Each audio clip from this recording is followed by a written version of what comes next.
దేవుడు బైబిల్లో రాయించి మన చేతుల్లో పెట్టింది.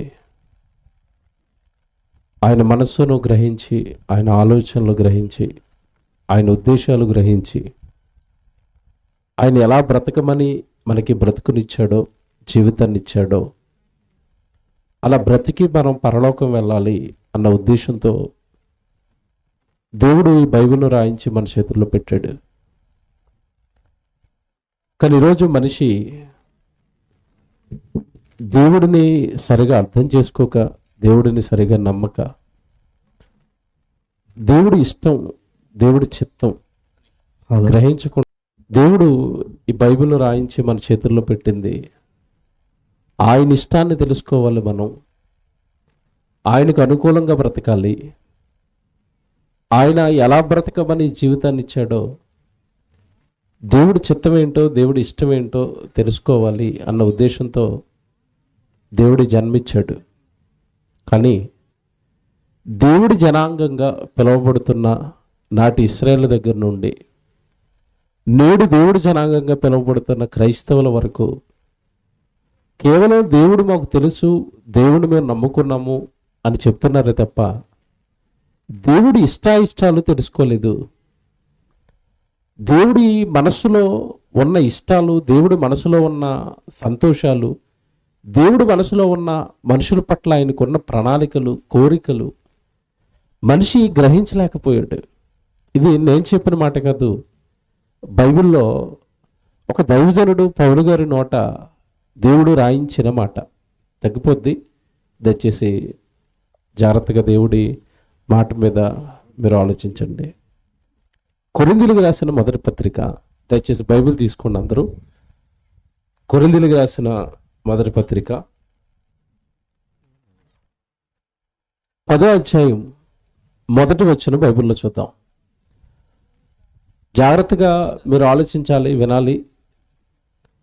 కొరింథీయులకు రాసిన మొదటి పత్రిక 10వ అధ్యాయం మొదటి వచనం. సహోదరులారా, ఈ సంగతి మీకు తెలియకుండుట నాకు ఇష్టం లేదు అన్నాడు. అదేదనగా మన పితరులందరూ ఎవరు మన పితరులు? ఎవరి గురించి చెప్తున్నాడు అంటే, మనకి ముందు దేవుడు జనాంగంగా, దేవుడు సంఘంగా పిలవబడిన ఒకనాటి ఇశ్రాయేలు గురించి చెప్తున్నాడు. ఏమంటే బైబిలు చాలా జాగ్రత్తగా అర్థం చేసుకోవాలి, చాలా జాగ్రత్తగా వినాలి, ఆలోచించాలి. అప్పుడు కానీ దేవుడు అర్థం కాడు. ఒకప్పుడు మన పితరులు ఉన్నారు కదా, మన పూర్వీకులు ఉన్నారు కదా, దేవుడిని నమ్మిన జనాంగం ఇశ్రాయేలు ఉన్నారు కదా. మన పితరులు మేఘము కింద ఉండిరి, వారందరూ సముద్రములో నడిచిపోయిరి.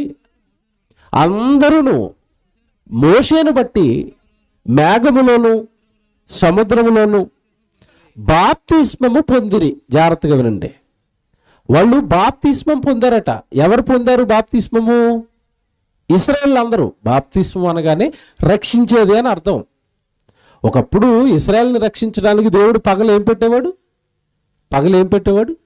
మేఘస్తంభం. రాత్రి ఏం పెట్టేవాడు? అగ్నిస్తంభం. ఎదురుగ్గా సముద్రం వస్తే ఏం చేశాడు? సముద్రాన్ని పాయలు చేసి నీళ్లను గోడలుగా నిలవబెట్టి ఆ సముద్రంలో పడి చచ్చిపోవాలి వాళ్ళు, లేదంటే వెనకాల తరుముతున్న ఫరో సైన్యానికి చిక్కి చచ్చిపోవలసిన వాళ్ళని రక్షించాడు. అంతేనా? వాళ్ళ దేవుడు ఏం చేశాడమ్మా? రక్షించాడు. ఆ రక్షణకు సూచనగా ఇక్కడ చెప్తున్నాడు, వారు బాప్తిస్మము పొందిరి అంటే వాళ్ళు రక్షింపబడ్డారు అని చెప్పాడు. ఏమంటే ఇప్పుడు మనం కూడా రక్షణ పొందుకున్నాం. మనం ఎలా పొందుకున్నాం రక్షణ? బాప్తిసం అనే కార్యక్రమం ద్వారా క్రీస్తుని మన స్వరక్షకుడిగా అంగీకరించి మనము బాప్తిసం పొందాం. ఏమంటే ఎప్పుడో ఒక పురాతన కాలంలో ఇశ్రాయేలు పొందిన రక్షణను జ్ఞాపకం చేసుకుని, సహోదరులారా ఈ సంగతి మీకు తెలియకుండా నాకు ఇష్టం లేదని ప్రారంభించాడు పైన పౌలు గారు. అంతేనా? ప్రారంభం ఏమనుంది అక్కడ? సహోదరులారా. చాలా నన్ను తీసండి, తగ్గిపోయింది, వర్షం తగ్గిపోయింది. జాగ్రత్తగా వినండి, నా వైపు చూడండి అందరూ. సహోదరులారా, ఈ సంగతి మీకు తెలియకుండా నాకు ఇష్టం లేదు. ఏం చెప్తాడు ఇంతకీ పౌలు గారు? మనకి తెలియాలట. క్రైస్తవుగా మనకి తెలియాలట. ఒకప్పుడు మన పూర్వీకులైన ఇశ్రాయేలు అందరూ రక్షణ పొందారట, బాప్తిసం పొందారట, మోషే గారి నాయకత్వంలో దేవుడు వాక్యం విన్నారట, బాప్తిసం పొందేశారట. అయితే ఇప్పుడు చెప్తాడు, తర్వాత మాట జాగ్రత్తగా చదవాలి. అది వారు రక్షింపబడిరి, అందరూ ఆత్మ సంబంధమైన ఒకే ఆహారమును భుజించిరి, అందరూ ఆత్మ సంబంధమైన ఒకే పానీయమును పానము చేసిరి. అదేదనగా తమ్మును వెంబడించిన ఆత్మ సంబంధమైన బండలోనిది త్రాగిరి. ఆ బండ క్రీస్తే. అంటే ఇశ్రాయేలుల చుట్టూ, ఇశ్రాయేలుతో పాటు ఎవరు తిరిగారు ఆ రోజు? యేసుక్రీస్తుల వారు. వాళ్ళని రక్షించడానికి, వాళ్ళకి నీళ్ళు ఇవ్వడానికి, వాళ్ళకి మేఘస్తంభంగా, అగ్నిస్తంభంగా, వాళ్ళకి ఆహారం వేస్తే ఆహారం ఇవ్వడానికి, వాళ్ళ రక్షకుడిగా యేసుక్రీస్తుల వారు వాళ్ళని వెంబడించాడు. వాళ్ళకి కావలసినవన్నీ ఇచ్చాడు. చివరికి వాళ్ళు చనిపోవలసిన పరిస్థితులు ఎన్నో మార్లు వారి జీవితంలో వారికి ఎదురైతే వాటన్నిటిలో నుండి వాళ్ళని రక్షించాడు. వాళ్ళు 430 సంవత్సరాలు సుమారుగా ఐగుప్తు దేశంలో బానిసత్వంలోకి వెళ్ళిపోతే ఆ బానిసత్వంలో నుండి కూడా వాళ్ళని ఏం చేశాడు? విడిపించాడు. జాగ్రత్తగా వినాలి.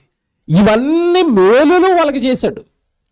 ఆత్మ సంబంధమైన ఒకే పానీయం తాగారు, ఒకే నీళ్లు తాగేవారండి. లక్షల మంది అయినా వాళ్ళకి ఒకే వాటర్. ఆ లక్షల మందికి ఆహారం ఒకటే. ఏం ఆహారం తినేవారంటే మన్నా. మీకు తెలియదు కాదు కదా. ఇవన్నీ వాళ్ళు తిన్నారు. ఇప్పుడు వాళ్ళకి జరిగింది మనకి ఎందుకు జ్ఞాపకం చేస్తున్నాడంటే, ఇప్పుడు చాలా జాగ్రత్తగా వినాలి. దేవుడు ఇన్ని మేలులు వాళ్ళకి చేస్తే, ఇన్ని సహాయాలు వాళ్ళకి చేస్తే, ఇంత గొప్పగా వాళ్ళని రక్షించుకుంటే, వాళ్ళు ఒక పొరపాటు చేశారు. దేవుడు జనాంగంగా చెప్పుకుంటూ, దేవుడు పిల్లలుగా చెప్పుకుంటూ ఒక తప్పు చేశారు. మేము దేవుడు జనాంగం అని చెప్పుకుంటూ, దేవుడు అద్భుతాలు కల్లారా చూస్తూ, దేవుడు రక్షణ పొందుకుని, దేవుడే మాకు వెనకాల తోడుగా ఉన్నాడని చెప్పి ఎన్నో అద్భుతాలు దేవుడి వల్ల పొందుకుని వాళ్ళందరూ ఒక తప్పు చేశారు. ఆ తప్పు నా సహోదరులారా, క్రైస్తవులారా, మీరు చెయ్యొద్దు అంటున్నాడు. ఏంటి వాళ్ళు చేసిన తప్పు అంటే ఇప్పుడు చెప్తాడు. జాగ్రత్త చదవాలి. వచనం బైబిల్ చూసుకోవాలి జాగ్రత్తగా. 5వ వచనం. అయితే వారిలో ఎక్కువ మంది దేవునికి ఇష్టలుగా ఉండకపోయిరి. అండర్లైన్ చేసుకోండి. ఇన్ని మేలులు దేవుని వలన పొందుకుని, ఇన్ని సహాయాలు దేవుని వలన పొందుకుని, అరణ్యంలో నడిపింపబడి, అరణ్యంలో రక్షకుడిగా యేసుక్రీస్తుల వారు వెనకాలండి వారిని కాపాడితే, చివరికి వాళ్ళ మనసుల్లో లేదా వారి జీవితాల్లో దేవుడికి ఇష్టమైన కార్యాలు లేవట. అనేక మంది దేవునికి ఇష్టలుగా ఉండకపోయిరి. ఏమంటే అక్కడ ఎక్కువ మంది అన్నాడా, ఏదో కొద్ది మంది అన్నాడా? అమ్మ జాగ్రత్తగా వినాలి. ఎంతమంది నడిచారు అరణ్యంలో? ఎంతమంది నడిచారమ్మా? కాల్బలం కలిగిన వాళ్ళు 6 లక్షలు అంటే సుమారుగా 20 నుంచి 22 లక్షల మంది అండి. వాళ్ళు ఇశ్రాయేలు ఎంతమంది నడిచారు? 20 నుంచి 22 లక్షల మంది. అందులో ఎక్కువ మంది అంటే ఆ లక్షల మందిలో ఎక్కువ మంది దేవునికి ఇష్టలుగా లేరట. ఏమంటే ఇక్కడ మాట్లాడుతాను మిమ్మల్ని, నా వైపు చూడాలి అందరూ.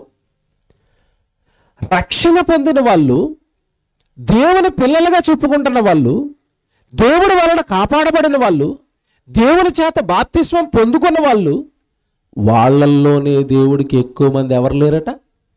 ఇష్టలు లేరట. ఇష్టలు లేరట. దేవుడు ఇష్టమేంటో తెలుసుకోలేదట. దేవుడి దగ్గరికి వచ్చి వాళ్ళకి ఇష్టమైనవన్నీ అడిగేవారు అంతే. వీళ్ళు నేను చూపిస్తాను వీళ్ళ చరిత్ర. ఎందుకు దేవుడు మాట రాయించాడు వీళ్ళ చరిత్ర చూపిస్తాను. ఇప్పుడు వెనక్కి వెళ్ళి ఇశ్రాయేలు ప్రయాణ కాలంలో ఏం జరిగిందో ఈ రాత్రి మీకు చూపిస్తాను. జాగ్రత్తగా వినాలి, బాగా ఆలోచించాలి. వీళ్ళు ఎప్పుడు దేవుడి దగ్గరకు వచ్చి వీళ్ళకి కావలసినవి దేవుడిని అడుగుతారు తప్ప, దేవా నీకేమిష్టం అని ఒక్కడ అడగలేదండి. అడిగేవాళ్ళు కాదండి వీళ్ళు. ఎక్కువ మందట దేవుడికి అయిష్టులుగా మారిపోయారట. మారిపోతే ఏం చేశాడు? 5వ వచనం.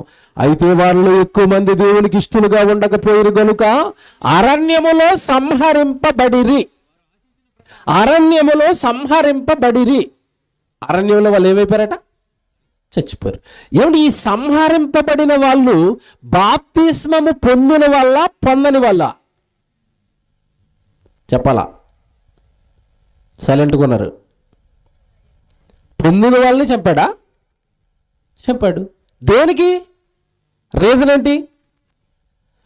అందులో ఎక్కువ మంది ఆయనకి ఇష్టలుగా లేరు. అంటే చాలామందికి మూఢనమ్మకం ఉందండి. నిజంగా చెప్తున్నాను, ఇది బైబిల్ని బట్టి. ఇది తప్పన్న వాళ్ళు నేను రాత్రి ప్రసంగం అయిపోయినా కూర్చుంటాను గదిలో, ఎంతసేపు అయినా నాతో వాదించవచ్చు. చాలామందిలో ఒక మూఢనమ్మకం ఏంటంటే, నేనేదో 20 సంవత్సరాల క్రితం బాప్తీసం తీసేసుకున్నాను, టక్కుమని నీటిలో ములిగేశాను, చచ్చిపోతేనే పరలోకం వెళ్ళిపోతాను. బ్రతికేం బాగోదండి, బ్రతికేం దిద్దుకోరండి, ప్రవర్తన ఏం మారదండి, మాటలేమి మారవండి, చేతలేమి మారవండి, జీవన విధానం ఏమీ మారదండి. ఆ పాత జీవితమే ఉంటుంది, ఆ పాత ఆలోచనలో ఉంటే పాత బ్రతికే ఉంటుంది. ఏ మార్పు జీవితంలో రాదు. ఒకటే వస్తుంది మార్పు, ఏంటంటే ఆదివారం నేను గుడికి వెళ్ళి వస్తాను, అంతే. అదొకటి మాత్రం కొత్తగా వచ్చింది. ఇక మిగతా పాత జీవితం సోమవారం నుంచి శనివారం వరకు చేసే చేష్టలు, మాట్లాడే మాటలు, చూసే చూపులు, కాలాన్ని దేవుడికి విరుద్ధంగా కాలాన్ని గడపటం, సమయాన్ని దేవుడికి ఇవ్వకపోవటం, ఈ లోక సంబంధాలు ఎలాగైతే బ్రతుకుతున్నారో అలాగే బ్రతికేస్తూ నేను కూడా దేవుడిని నమ్మేశాను అని మనం సెల్ఫ్గా చెప్పుకున్నాం, అంతే. నీకు దేవుడు ఇష్టమేంటో తెలిసిందా? దేవుడి దగ్గరికి వచ్చావు, వెరీ గుడ్. రక్షణ పొందా, వెరీ గుడ్. బైబిల్ చేత పట్టుకున్నా, వెరీ గుడ్. ప్రతి ఆదివారం గుడికి వస్తున్నా, వెరీ గుడ్, సూపర్. కానీ నువ్వు ఏ దేవుడిని అయితే నమ్మావో, నీ తండ్రి, నీ రక్షకుడు, ఆయన ఇష్టం ఏంటో తెలుసుకున్నావా? ఆయనకి ఏది ఇష్టమో నీకు తెలుసా? ఏ విషయంలో బాధపడతాడో తెలుసా? ఏం చేస్తే సంతోషంగా ఉంటాడో తెలుసా? ఆయన మనసు అర్థం చేసుకోకుండా, ఆయన ఇష్టాలు అర్థం చేసుకోకుండా నేను భక్తి చేస్తున్నాను అంటే నీ భక్తి పరలోకానికి చేర్చే భక్తి కాదు, అది మూఢభక్తి అవుతుంది. వాక్యం ద్వారా నిన్ను రక్షించిన నీ రక్షకుడు ఇష్టమేంటో తెలుసుకోవాలి. మీకు సింపుల్గా అర్థం కావడానికి ఉదాహరణ చెప్తాను. భార్య భర్త వివాహం అయింది. వివాహమై అమ్మాయి ఇంటికి వచ్చింది కాపురానికి, భర్త దగ్గరికి. నిజంగా మంచి భార్య అయితే, కుటుంబం చక్కబెట్టుకునే భార్య అయితే, కుటుంబంలో ఏ గొడవలు రాకూడదు అని కోరుకునే భార్య అయితే, భర్త దగ్గర కూర్చొని, ఏమండి మీరు ఏ కూరగాయలంటే ఇష్టపడతారండి, రోజు ఏ కూర చేయమంటారండి అని అడుగుతుంది, అంతేనా? భర్త ఇష్టాలు తెలుసుకోవాలి, భర్త ఆలోచనలు తెలుసుకోవాలి, భర్త ఎప్పుడు ఎలా ఉంటాడో తెలుసుకోవాలి. అప్పుడు భర్తకు తగ్గట్టుగా తనకి ఇష్టమైనవన్నీ చేసి పెడుతుంటే, తన అలవాట్లు ఏంటో తెలుసుకొని అలవాట్లకు అనుగుణంగా బ్రతుకుతుంటే, భర్త అంటాడు, నన్ను అర్థం చేసుకునే భార్య వచ్చిందండి, నాకు ఆమె ఉంటే చాలండి, నేను నా వెనకాల ఆమె లేకపోతే నేను ఉండలేనండి, ఆమె ఇంట్లో లేకపోతే నా చెయ్యాడదండి అంటారు చాలామంది భర్తలు. ఆవిడ నాకు ఇష్టమైనవన్నీ ముందే తెలుసుకుని నాకు రెడీ చేసేస్తూ ఉంటుందండి, ఆవిడ లేకపోతే నేను ఉండలేనండి అంటాడు. ఎందుకంటున్నాడు భర్త? భార్య భర్త యొక్క ఇష్టాలు తెలుసుకుంది. వంకాయ కూర అంటే చిరాకు ఎవరికి? భర్తకి. 2 రోజులకోసారి వంకాయ ఉంటుంది అనుకోండి, కుటుంబంలో ఫైటింగ్ జరుగుతుందా జరగదా? చెప్పాలా? జరుగుతుందా? వండుతున్న ప్రతిసారి ఒక మాట అంటాడు, నీకు ఎన్నిసార్లు చెప్పాను నాకు ఏదంటే ఇష్టం ఉండదని, వంకాయ అంటే ఇష్టం ఉండదు, అయినా సరే నువ్వు వండుతున్నావంటే నా ఇష్టాలను నువ్వు గౌరవించట్లేదమ్మా, నువ్వు నాకు నచ్చట్లేదు అంటాడు. అంటాడా? ఏమంటే నిజంగా ఒక మాట అడుగుతాను, వంకాయ కూర మీ భర్తకి ఇష్టం ఉండదని తెలుసుకుని అది మానేకపోతేనే భర్త అలుగుతుంటే, భర్త కోప్పడుతుంటే, పరమంలో ఉన్న తండ్రి ఇష్టాలు నీకు ఏం తెలిసాయి? ఏం తెలిసాయి? మీ నాన్నకి ఏది ఇష్టమో, నీ దేవుడికి ఏది ఇష్టమో నీకేం తెలిసింది? నాకెందుకంటే నేను వెళ్తాను వస్తాను, అంతే. అంతేనా? ఈ భక్తి సరైందండి? ఇది మనల్ని దేవుడు పరలోకానికి చేరుస్తుందండి, దేవుడు మనల్ని ఇష్టపడేలా చేస్తుందండి ఈ భక్తి. మీరు జాగ్రత్తగా వినాలి, మీరు జాగ్రత్తగా ఆలోచించాలి. నేను నా సొంత కవిత్వాలు, సొంత మాటలు చెప్పటం లేదు. బైబిల్లో రాయబడింది ఒక సందర్భం. ఇశ్రాయేలీలు దేవుడి దగ్గరికి రావటం వచ్చారు,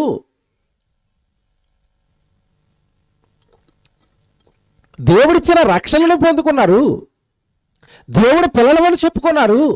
కానీ వాళ్ళలో ఒక బలహీనత ఏంటంటే దేవుడి ఇష్టాలు తెలుసుకోలేదట, దేవుడికి అయిష్టులుగా బ్రతికారట. అందుకు వాళ్ళని అరణ్యంలో దేవుడు ఏం చేశారట? సంహరించాడు. అంటే దేవుడి ఇష్టాలు తెలుసుకొని బ్రతకకపోతే దేవుడు ఏం చేస్తాడో చెప్పాలా? ఏం చేస్తాడమ్మా? ఆ రోజు వాళ్ళకి భౌతిక మరణం ఇచ్చాడు. మనల్ని ఏం చేస్తాడంటే, నీ ఇష్టానుసారం లోకంలో బ్రతుకుతున్నావు కదా, బ్రతుకు, వస్తావు ఒక రోజు నా దగ్గరికి అంటాడు. ఎప్పుడు దొరుకుతుంది చెప్పండి దేవుడికి? మరణించిన మరుక్షణం దొరకగానే, ఒరే నువ్వు భూమి మీద నీ ఇష్టానుసారం బతికావు కదా, బైబిల్ చేతుల్లో పెట్టుకొని కూడా ఆ బైబిల్లో నా ఇష్టాలు రాయిస్తే నువ్వు తెలుసుకోలేదు కదా, నీ ఇష్ట ప్రకారం బ్రతికేసావు కదా నీ జీవితం అంతా, పాపాలు చేసుకుంటూ, నేరాలు చేసుకుంటూ, లోకంలో ఉన్నవాడిని ఇష్టపడుతూ, లోకంలో వాటి కొరకు నాకు దూరం అయిపోయి ఆ పాపాలతో, నేరాలతో, లోక ఆశలతో బతికేసావు కదా, వెళ్ళిపో. ఎక్కడికి వెళ్ళిపో? నరకానికి వెళ్ళిపోమంటాడు. అలా గెంటేసిన వ్యక్తి చరిత్ర యేసు చెప్పాడు బైబిల్లో మనకి. ఎవరు చెప్పండి, జ్ఞాపకం చేసుకోండి. ఎవరు? లూకాసు వార్తలో ధనవంతుడు, లాజరు. చదువుకున్నారా? ధనవంతుడు ఎక్కడికి వెళ్ళిపోయాడు చెప్పండి? నరకానికి వెళ్ళాడు. ఇంతకీ నరకానికి ఎందుకు వచ్చేసాడు అతను అంటే అబ్రహాం గారు చెప్పారు రీజనం. అబ్రహాం గారిని అడుగుతున్నాడు, అయ్యా ఈ నరకంలో నేను కాలిపోతున్నాను, కొంచెం లాజర్ని పంపించు, వాటర్ ఇచ్చి 1 లీటర్ వాటర్ తెమ్మను అనలేదు. ఎంత అడిగాడు వాటరు? లాజరు యొక్క వేలికొలను నీళ్ళలో ముంచి నా నాలుకను చల్లార్చుటకు లాజరును 1 డ్రాప్ ఎందుకు అడుగుతున్నాడు? లీటర్ ఎవరన్నా వాడికి అర్థమైంది. కనీసం ఒక చుక్క ఇయ్యయ్యా, ఈ నరకంలో కాలిపోతున్నాను అన్నప్పుడు అబ్రహాం గారు చెప్పిన మాట ఏంటో తెలుసా? నీకు వాటర్ ఎవరు, థమ్సప్లు ఎవరు, స్ప్రైట్లు ఎవరు, మజాలో ఎవరు? అప్పుడప్పుడు రాత్రి పార్టీలు జరిగినప్పుడు ఎత్తేసేవాడు కదా ఫుల్ క్వార్టర్లు, ఇక్కడేమి ఎవరు? నువ్వు తాగటం, నువ్వు తిరగటం, నువ్వు తందనాలాడటం, నువ్వు ఎంజాయ్ చేయటం, అదంతా అయిపోయింది. ఎక్కడాడము ఇవన్నీ? భూమి మీద. అదే చెప్తున్నాడు ధనవంతుతో, నా కుమారుడా, నీవు నీ జీవిత కాలమందు నీకిష్టమైనట్టుగా సుఖమును అనుభవించితివి, ఇప్పుడు వెళ్ళి నరకంలో బాధ అనుభవించు అన్నాడు. ఇప్పుడు మీకేం అర్థం కావాలి? నా ఇష్టానుసారం నేను సుఖాలు అనుభవించడానికి కాదు దేవుడు నాకు ఈ జీవితం ఇస్తా. మీ ఇష్టానుసారం మీరు సుఖాలు అనుభవించడానికి కాదు దేవుడు మీకు జీవితం ఇస్తా. దేవుడి ఇష్టాలు తెలుసుకోవాలి. దేవుని సంతోషపెట్టడానికి జీవితం, దేవుని ఆనంద పెట్టడానికి జీవితం, దేవుడికి ఇష్టమైనవి తెలుసుకుని ఆ ఇష్టాలు నీ బ్రతుకులో నెరవేర్చడానికి జీవితం. నీకిష్టమైనవన్నీ అడగడానికి దేవుడు అనుకున్నావా? ఇంతకాలం అలాగే చెప్పారు మనకు కూడా. నీకేం కావాలో అడగవచ్చు దేవుణ్ణి ఏటేమని చేశారు. ఏటేమంటే ఎప్పుడు కావాలంటే అప్పుడు వెళ్ళి డబ్బులు ఏం చేసుకోవచ్చు, గీసుకోవచ్చు. అకౌంట్లో డబ్బులు ఉంటాయి. దేవుడు కూడా అంతే, నీకేం కావాలో వచ్చి అడుగుతూ ఉంటా. ఈయన ఇలా కూర్చొని ఎవరికేం కావాలో రండి, నేను రెడీగా ఉన్నాను. కిరాణా షాప్లో మరి పొట్లాలు కట్టడానికి రెడీగా ఉంటాడు కదా షాపు ఓనరు. అలా చేశారు దేవుడిని. జాగ్రత్తగా వినండి. నీకు అవసరమైనవన్నీ ఇస్తాడు, నీ అక్కర్లు తీరుస్తాడు, కానీ ఆయన ఇష్టాలు తెలుసుకున్నావా? దేవుడు అనగానే నాకు ఏమర్థమైందంటేనండి, మనకిష్టమైనవన్నీ ఇచ్చేసాడండి. ఇచ్చాడా లేదా?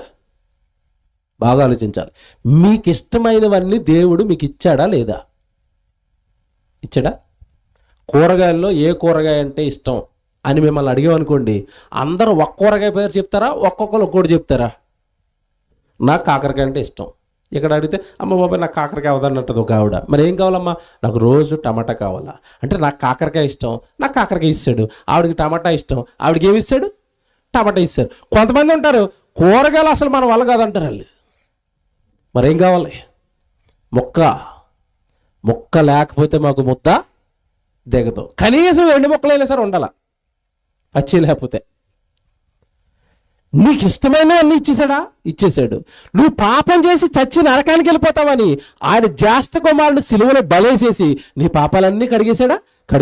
పరిశుద్ధాత్మ దేవుని హృదయంలోకి పంపాడు. బాప్తిసం ఇచ్చాడు. వాక్యం ఇచ్చాడు. రక్షణ ఇచ్చాడు. ఆయన ఇవ్వండి ఏంటి చెప్పండి, మనకి ఏమి ఇవ్వాలో చెప్పండి. దేవుడు మనకి అన్నీ ఇచ్చాడు.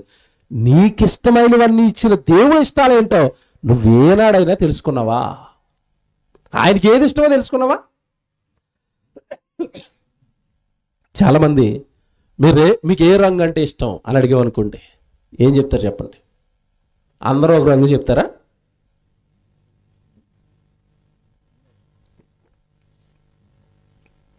కొంచెం వేడి చేసుకుంటాం.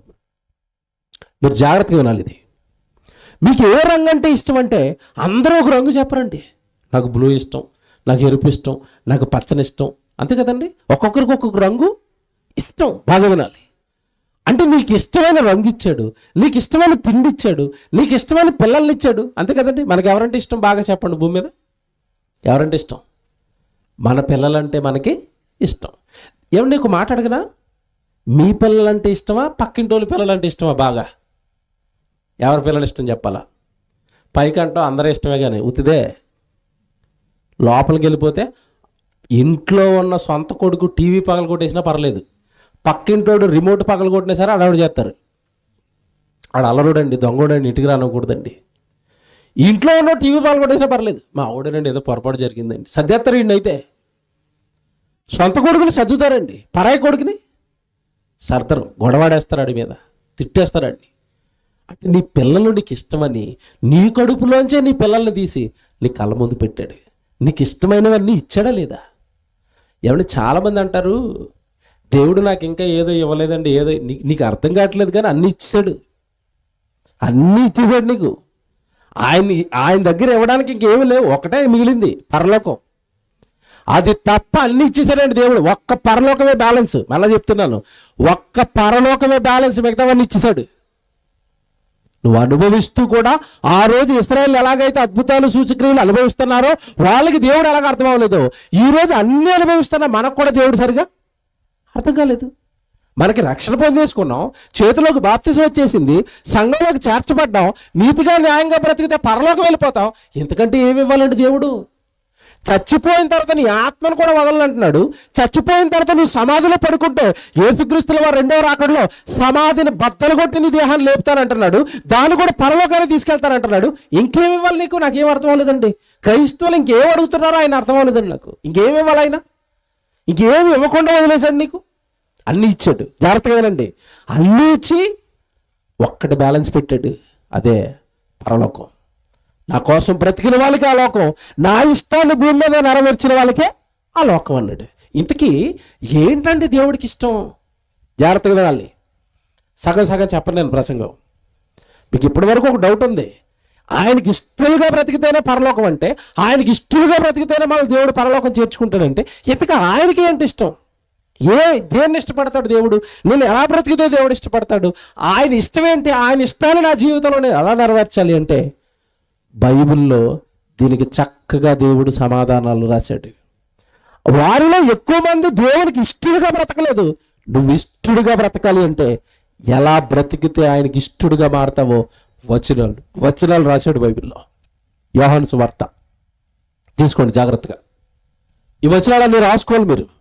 యోహాను సువార్త మరలా మీరు ఇక్కడికి వద్దరు కానీ 10వ అధ్యాయానికి చేతులు పెట్టుకోండి. అక్కడ ఇక్కడికి మరలా రావాలి, ఇదే అధ్యాయానికి మరలా రావాలి. మీరు చేయి పెట్టుకోండి. ముందు అసలు ఆయనకి ఇష్టలుగా వాళ్ళు బ్రతకలేదంటే ఏంటంటే దేవుడు ఇష్టం అంటే, ఆయన ఇష్టాలు యేసుక్రీస్తుల వారు చెప్పారు మనకి. 4వ అధ్యాయం యోహాను సువార్త 34వ వచనం చదవండి బైబిల్లో. ఏమండి? యోహాను సువార్త 4వ అధ్యాయం 34వ వచనం. యేసు వారిని చూచి, నన్ను పంపినవాడు, నన్ను పంపించాడు తండ్రి, పరలోకంలో ఉన్న కన్న తండ్రి, నన్ను పంపిన వాని చిత్తము నెరవేర్చుటయు, ఆయన పని అండర్లైన్ చేసుకోండి, ఆయన పని తుదముట్టించుటయు నాకు ఆహారం అయి ఉన్నది అన్నాడు. ఆయన చిత్తం నెరవేర్చటమే నాకు ఆహారం. నాకు భోజనం లేకపోయినా పర్వాలేదు, ఆయన ఇష్టం నెరవేరాలి, ఆయన పని తుదముట్టించాలి అన్నాడు.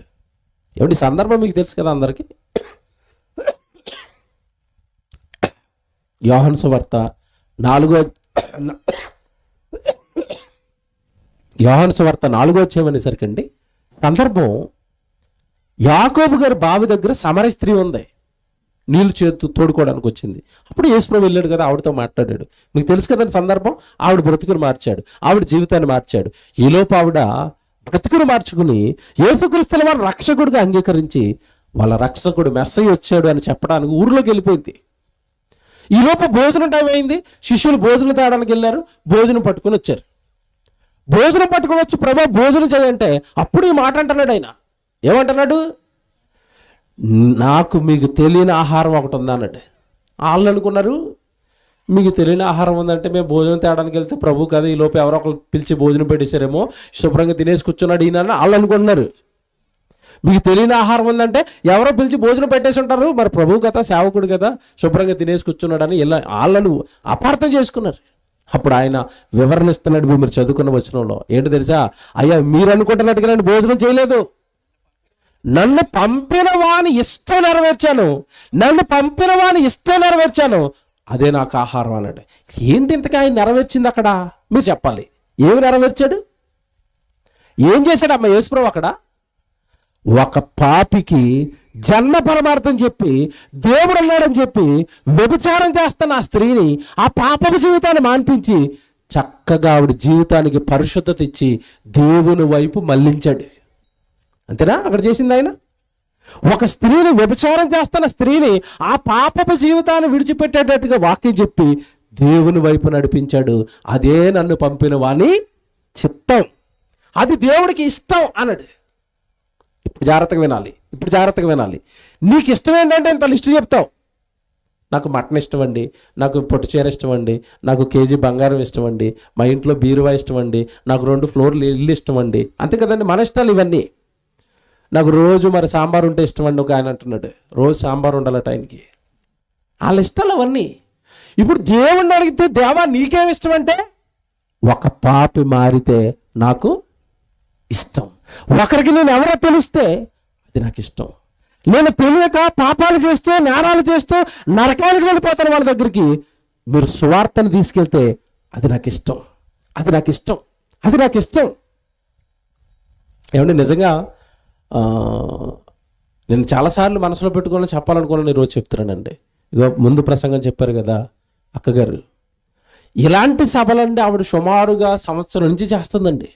సంవత్సరం నుంచి అలు పెరగకుండా ఎన్నో గ్రామాలకి తన కష్టార్జితం ఉద్యోగం చేస్తూ తన కష్టార్జితాన్ని 1000 రూపాయలు ఖర్చు పెట్టండి ఇలాగ ఎన్నో గ్రామాలకి సువార్త అందిస్తుందండి. ఎన్నో గ్రామాలకి జరుగుతున్న ఖర్చు అంతా ఆవిడ భరిస్తుంది. నేను పెట్టుకుంటాను ఆయన సప్పెట్టండి, నేను పెట్టుకుంటాను సప్పెట్టండి. ఆవిడకి ఏంటండి పని? మనకి వాక్యం చెప్పించడానికి ఆవిడకి ఏంటి పని? ఆవిడ కష్టార్జితం 1000 రూపాయలు ఖర్చు అయిపోవటం ఏంటి అంటే, ఆవిడకి ఒకటి అర్థమైంది.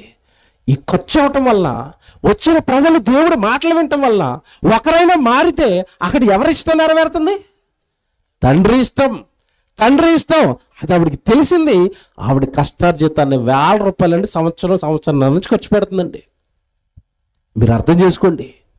అంటే దేవుడు ఇష్టం అర్థమైతే జీవితాలు ఎలా ఉంటాయి, దేవుడు ఆలోచనలు అర్థమైతే జీవితాలు ఎలా ఉంటాయి.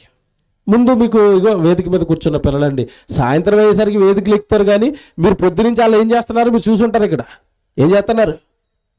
పరదాలు వేసుకోవటం, స్టేజ్లు వేసుకోవటం, లైట్లు కట్టుకోవటం, సౌండ్లు పెట్టుకోవటం, సాయంత్రం అయ్యేసరికి మళ్ళీ వేదిక మీద కూర్చోటం. కష్టాలండి.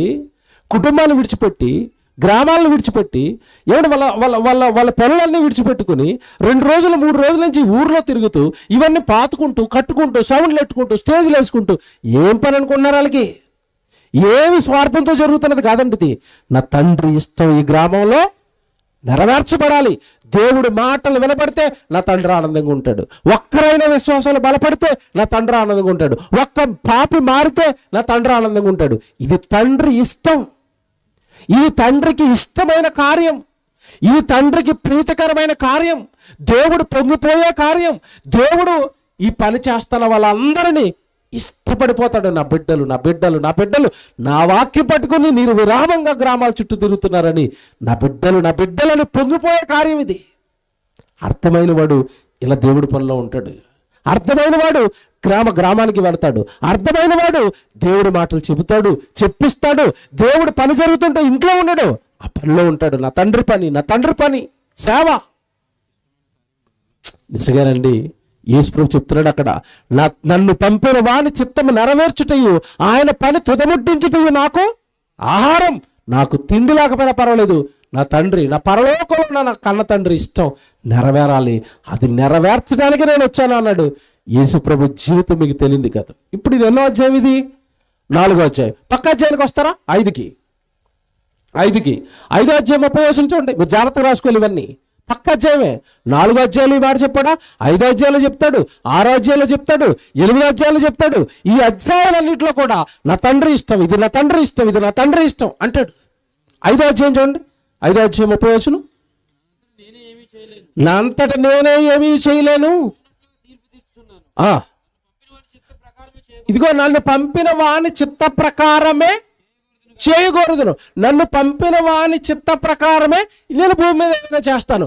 ఆయన ఇష్టమే నేను భూమి మీద జరిగిస్తాను. ఆయన నాతో ఏది చేయమంటే అదే నేను భూమి మీద చేస్తాను. పప్ప ఏమేసి ప్రభు అండి. నన్ను పంపిన వాడి ఇష్టమైన కార్యాలే నేను చేస్తాను. నాకు ఇష్టమైనవి నేను చేయను. నా ఇష్టాలు నెరవేర్చమని దేవుడు నేను అడగను. తండ్రి నాకు ఏదైతే ఆదేశిస్తాడో, తండ్రి నన్ను ఏదైతే చేయమంటాడో ఆయన ఇష్టమే, ఆయన ఇష్టమే, ఆయన ఇష్టమే.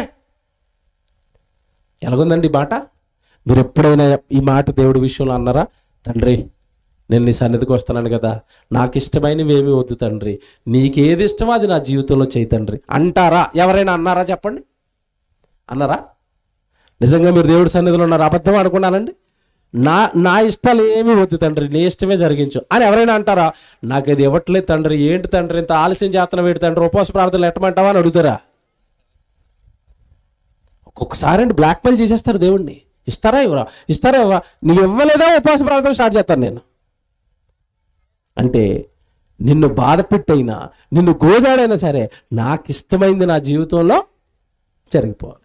ఏమన్నా మాట్లాడుతాను, మీరు జాగ్రత్తగా దేవుని అర్థం చేసుకోవడానికి ఉదాహరణ చాలా బాగా ఉపయోగపడుతుంది. మీరు చిన్నపిల్లలు ఉంటారు కదండి, చిన్నపిల్లలు, ఆ చిన్నపిల్లలకి బాగా ఏమి ఇష్టమో నాకు చెప్పాలి. చిన్నపిల్లలకి బాగా ఏమి ఇష్టమో చెప్పాలి నాకు. చెప్పండి తల్లులు, ఏమి ఇష్టం? కూల్ డ్రింక్లు అంటే బాగా ఇష్టం వాడికి. ఇంకా ఐస్ క్రీమ్లు అంటే ఇష్టం. ఇంకా స్వీట్లు, చాక్లెట్లు అంటే ఇష్టం. ఆడికి ఇష్టమైనవన్నీ కొనిచ్చేయండి తల్లులు.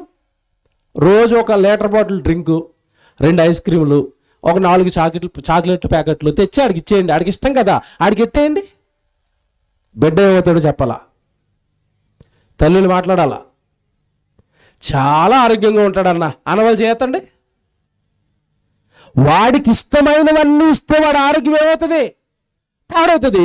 నీకు ఇష్టమైనవన్నీ దేవుడు నీకు ఇస్తే పోతావు నరకానికి. తెలుసా? మీకు ఇంకా బాగా అర్థం కావడానికి ఒక ఉదాహరణ చెప్తాను, బైబిల్తో చెప్తాను నేను. మనకి బాగా ఏమి ఇష్టం అంటే మీరు చెప్పండి, మీరు మనసులో అనుకోండి, నేను పైకి తక్కమని చెప్తాను నేను. మీరు కళ్ళు మూసుకొని మీకు బాగా ఏది ఇష్టమో చెప్పండి. నేను చెప్పనా? డబ్బు. అవును కదా, మనకు బాగా ఇష్టమైంది ఏంటి? డబ్బు. పోనీ నీకు బాగా డబ్బు ఇష్టం కదా అని నిన్ను కోటీశ్వరుడు చేస్తాడు అనుకో, వచ్చి పరద మీద కూర్చుని వాక్యం వింటావా? చెప్పాలా?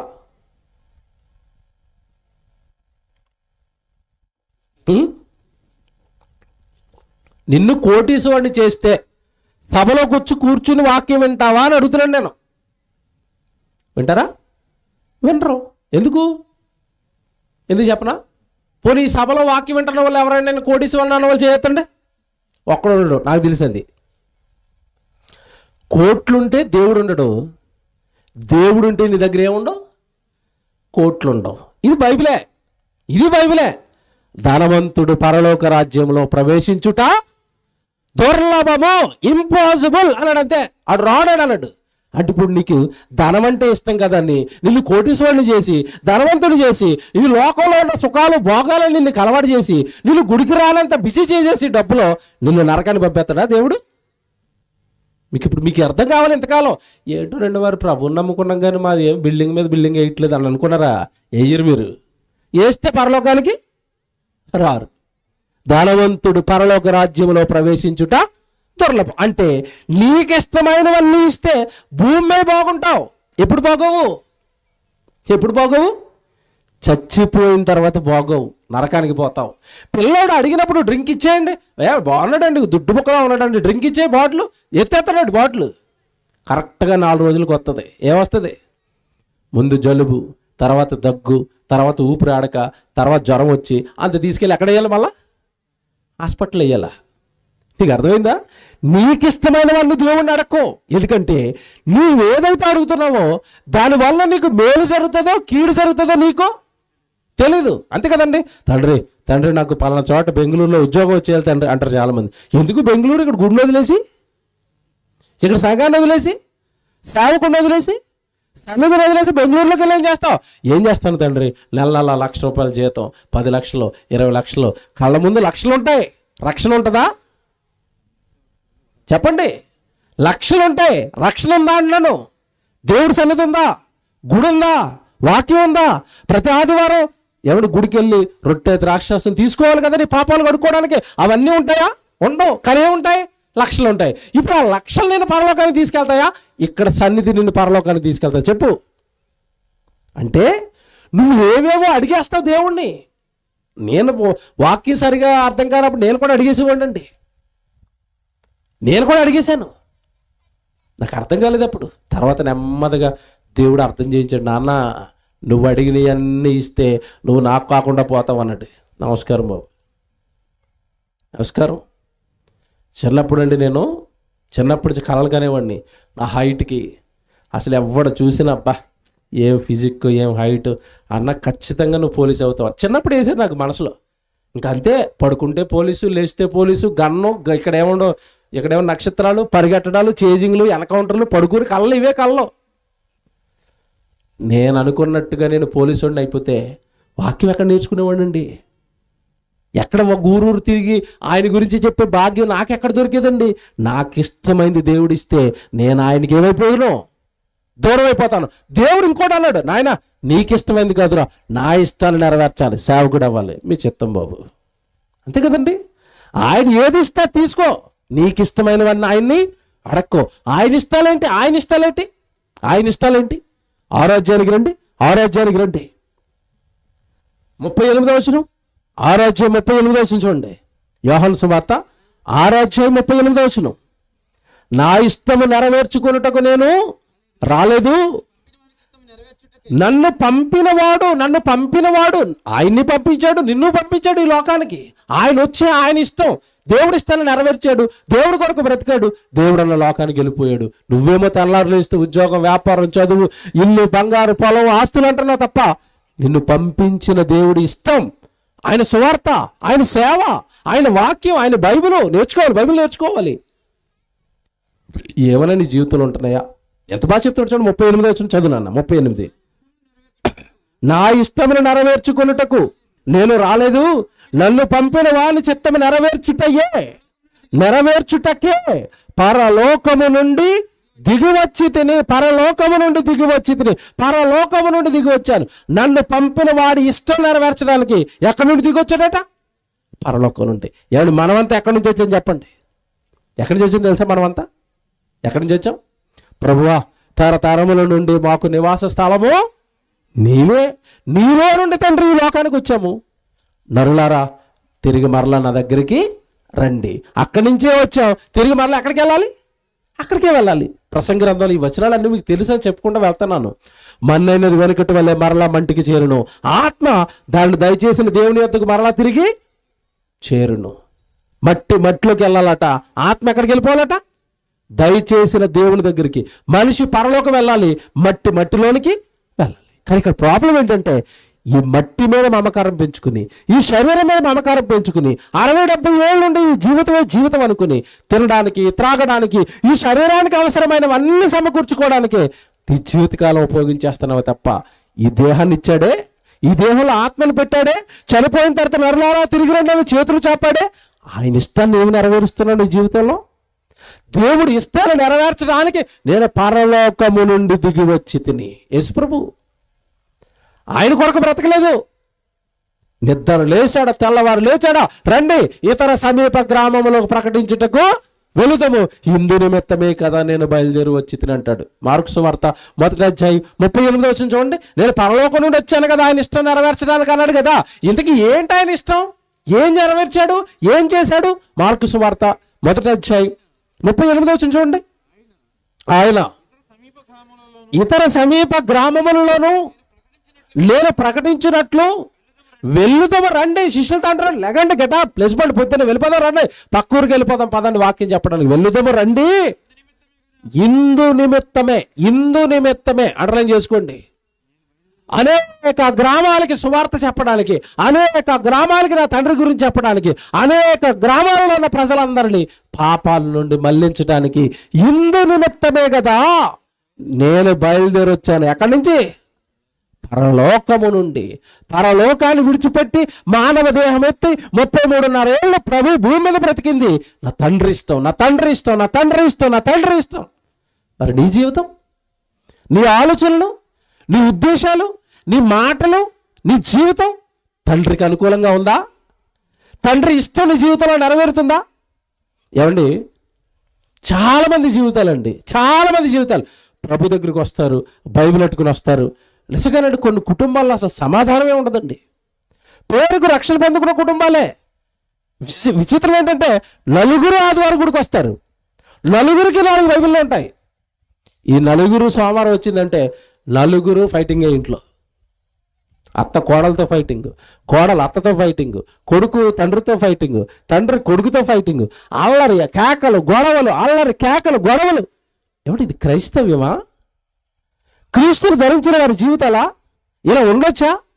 ఇలా ఉంటే నీ జీవితం ఒక సాక్షిగా ఈ లోకానికో ఈ గ్రామానికో కనబడి నిన్ను బట్టి నీ కుటుంబ సాక్ష్యాన్ని బట్టి ప్రభువులోనికి ఎవరైనా వస్తారా? ఆదివారం గుడికి వెళ్తారండి, సోమవారం కొట్టుకుంటారండి. ఆదివారం గుడికి వెళ్తారండి, సోమవారం బూతులు ఆడతారండి. ఆదివారం గుడికి వెళ్తారండి, సోమవారం మందు తాగేస్తారండి. ఆదివారం గుడికి వెళ్తారండి, సోమవారం కుటుంబంలో ఉన్న వాళ్ళు ఒకరి మీద ఒకరు అరుచుకొని కేకలు. అమ్మ బాబోయ్, సాక్ష్యం లేదండి ఆ కుటుంబానికి. ఏదో వెళ్తున్నారండి, ఏం దేవుడు అండి, ఏం బాగు చేశారండి వాళ్ళని, ఏం మారారండి వాళ్ళు అంటారు. నువ్వు నీ కుటుంబంలో ప్రార్థన పెట్టినా సరే అందరూ ఏం మాట్లాడుకుంటారు తెలుసా? వీళ్ళింట్లోనే ఏం సరిగ్గా సఖ్యత ఉండదు, మళ్ళీ ప్రార్థనలు అంటారు. కనుక దేవుని పిల్లలుగా మీతో చెప్తున్నాను, దేవుడు ఇష్టం నెరవేరాలి మీ జీవితంలో.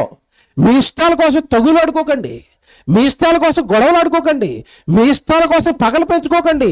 మీ ఇష్టాల కోసం దేవుడి సాక్ష్యం, దేవుడి పిల్లల సాక్ష్యాన్ని మీ కుటుంబాలలో పోగొట్టుకోకండి. మంచిది కాదు అది, మీ కుటుంబాలకు మంచిది కాదు అది. ఎవడు బైబిల్లో కుటుంబ క్షేమానికై, కుటుంబ బాగు కోరి, కుటుంబం మేలు కోరి ఎన్ని మాటలండి దేవుడు రాశాడు, ఎన్ని మాటలు రాశాడు బైబిల్లోనండి. రూతు గ్రంథం అని ఒక గ్రంథం ఉంటుంది, చదివారు ఎప్పుడైనా? ఏ గ్రంథం అమ్మా? రూతు గ్రంథం. 4 అధ్యాయాలు ఉంటాయి. ఓ రోజంతా కూర్చుని కుటుంబంలో ఉన్న వాళ్ళందరూ చదవండి. భార్య ఎలా ఉండాలి, భర్త ఎలా ఉండాలి, అత్త ఎలా ఉండాలి, కోడలు ఎలా ఉండాలి, ఎంత చక్కగానండి అందులో రాయించాడు దేవుడు. ఎంత చక్కగా రాయించాడండి. అత్త కోడలు ఏమని పిలుస్తుంది? ఏమని పిలిచిందండి? కోడలా అని పిలిచిందా? నా కుమార్తెలారా అన్నది. నా కూతురు అని పిలిచింది. కూతురులేమో కోడలేమో ఆవిడని అమ్మలా చూసుకున్నారు, కడుపులో పెట్టుకుని. అత్తలో అమ్మను చూసింది, కోడల్లో కూతురును చూసింది. ఎంత బాగుందండి అలా కుటుంబం, ఎంత దీవించబడిందండి, ఎంత ఆశీర్వదింపబడిందండి, ఎంత ప్రేమ కలిగిన కుటుంబంగా బైబిల్లో మనకు రాయబడిందండి. మరి మన కుటుంబాల్లో ఎందుకు? అదే రూతు గ్రంథం కలిగిన బైబిల్ నీ చేతుల్లో ఉంది, అదే బైబిల్ పట్టుకుని తిరుగుతావు. కోడలు ఎలా ఉండాలో తెలుసు, అత్త ఎలా ఉండాలో తెలుసు, తండ్రి ఎలా ఉండాలో తెలుసు, పిల్లలు ఎలా ఉండాలో తెలుసు, భార్య ఎలా ఉండాలో తెలుసు, భర్త ఎలా ఉండాలో తెలుసు, అన్నీ తెలుసు. కానీ మనం పాటిస్తామా? చెప్పండి. భార్యలారా మీ భర్తలకు మీరు లోబడి ఉండండి అంటే, నేను ఎందుకు లోబడాలి? 5 లక్షలు కట్నం తెచ్చానంటది ఈవిడ. భర్తలారా మీ భార్యలను ప్రేమించండి. ఎలా ప్రేమించాలి? మీ సొంత శరీరాన్ని ఎలాగైతే ప్రేమించుకుంటారో మీ భార్యను కూడా అలాగే ప్రేమించండి అన్నాడు. ఇతను ప్రేమించడం, ఆవిడ లోబడదు, కుటుంబం నిండా గొడవలు. మళ్ళీ ఆదివారం వచ్చేసరికి అందరూ తలస్నానం చేసి చంకలో ఏం పెట్టుకుని మళ్ళీ బైబిల్. ఏది దేవుడు ఇష్టం మీ కుటుంబంలో?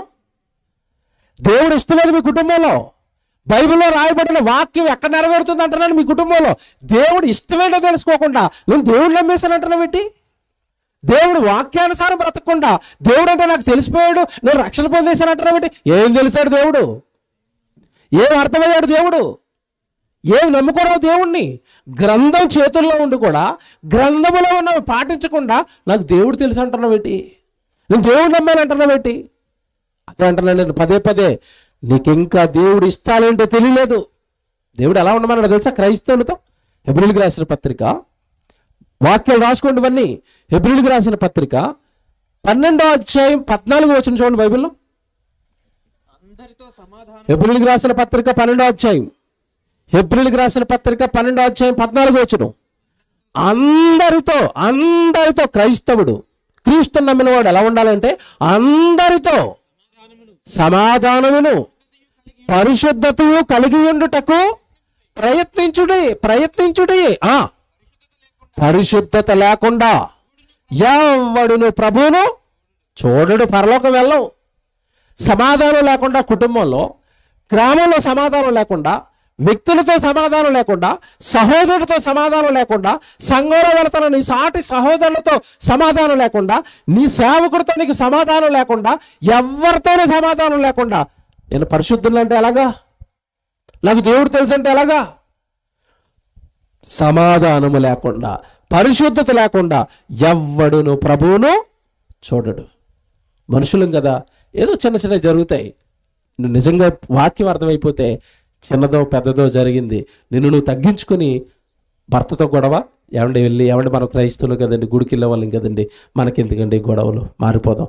భర్తతో సమాధాన పడతావా? భార్యతో సమాధాన పడుతున్నావా? అత్తతో సమాధాన పడతావా? కోడలతో సమాధాన పడతావా? నీ ఇరుగు పొరుగు వాళ్ళతో ఏదైనా ఉందా? ఏమంటే సమాధాన పడదామండి, సమాధాన పడదాం, క్రైస్తవులం కదండి, ఏముందండి, చిన్న జీవితం అండి, మీరు ఉండరండి, నేను ఉండనండి, మరణం వస్తే అందరం వెళ్ళిపోతామండి, ఉండే కొద్ది రోజులు కలిసి ఉందామండి, ఉండే ఈ కొద్ది రోజులు ప్రేమగా ఉందామండి, ఉండే ఈ కొద్ది రోజులు ఆప్యాయత ఉందామండి. ఎందుకండి గొడవలు, ఎందుకండి కక్షలు, ఎందుకండి మనకి పగలు? సమాధానం కలిగి ఉండాలి. క్రైస్తవం అది, క్రీస్తు తత్వం అది, క్రైస్తవుడికి ఉండవలసిన స్వభావం అది. సమాధానం లేకుండా, పరిశుద్ధత లేకుండా ఎవడును ప్రభువును చూడడు. అంటే అర్థమేంటి? నా పిల్లలైన వారిలో నిజంగా నా ఇష్టాలను గ్రహిస్తే నీ జీవితంలో నేనేం చూడాలనుకుంటున్నానంటే సమాధానం. ఇవన్నీ దేవుడి ఇష్టాలు. ఇప్పుడు దేవుడి ఇష్టాలండి. బైబిల్, నేను నా సొంత మాటలు చెప్పడం మళ్ళా చెప్తానండి, పదే పదే ప్రతిసారి మీకు రెఫరెన్స్ చూపిస్తున్నాను, దానిని మాత్రమే మీకు వివరిస్తున్నాను. బైబిల్ దేవుడు కోరుకుంటున్నాడు అందరితో సమాధానంగా ఉండాలన్నాడు. ఏది? నీ భార్యతోనే నీకు సమాధానం ఉండదు, నీ పిల్లలతో నీకు సమాధానం లేదు, నీ తల్లిదండ్రులతో నీకు సమాధానం లేదు, ఇంకెక్కడ దేవుడిని నమ్మావు? ఇంకెక్కడ మన జీవితంలో దేవుడి ఇష్టం నెరవేరుతుంది, దేవుడి చిత్తం నెరవేరుతుంది? ఆయన ఇష్టాలు నువ్వేం తెలుసుకున్నావు? దేవుని పిల్లలారా, కనుక ఈ మాటలన్నీ మీరు మనసులో పెట్టుకుని దేవుడి ఇష్టం అంటే భూమి మీద పరలోకంలో నా కన్నతండ్రి కొరకు బ్రతకటం, ఆయన వాక్యం చెప్పటం, ఆయన సువార్తను తీసుకెళ్ళటం, ఆయన ఇష్టాలు బైబిల్లో ఇంకా చాలా ఉన్నాయి, అవన్నీ తెలుసుకుని జీవించటం. కానీ ఒకప్పుడు ఇశ్రాయేలు ఏం చేశారో ఇప్పటి క్రైస్తవులు అదే చేస్తున్నారండి. వారిలో మొదట మనం ఎక్కడైతే మొదలెట్టామో అక్కడికి వెళ్దాం. ఎక్కడ మొదలెట్టాం? కొరింథీయులకు రాసిన మొదటి పత్రిక 10వ అధ్యాయం 5వ వచనం చదువుదాం. కొరింథీయులకు రాసిన మొదటి పత్రిక 10వ అధ్యాయం 5వ వచనం. ఇక్కడికి ఎందుకు తీసుకొచ్చానో మీకు ఇప్పుడు అర్థమవుతుంది. అక్కడికి వచ్చేయండి ఒకసారి. కొరింథీయులకు రాసిన మొదటి పత్రిక 10వ అధ్యాయం 5వ వచనం. అయితే వారిలో ఎక్కువ మంది దేవునికి ఇష్టలుగా ఉండకపోయిరు గనుక అరణ్యములో వాళ్ళందరినీ దేవుడు ఏం చేశాడట? సంహరించారు. ఇంతకీ ఏంటయ్యా వాళ్ళు చేసిన తప్పు? బాగా వినాలి. ఏంటి వాళ్ళు చేసిన తప్పు?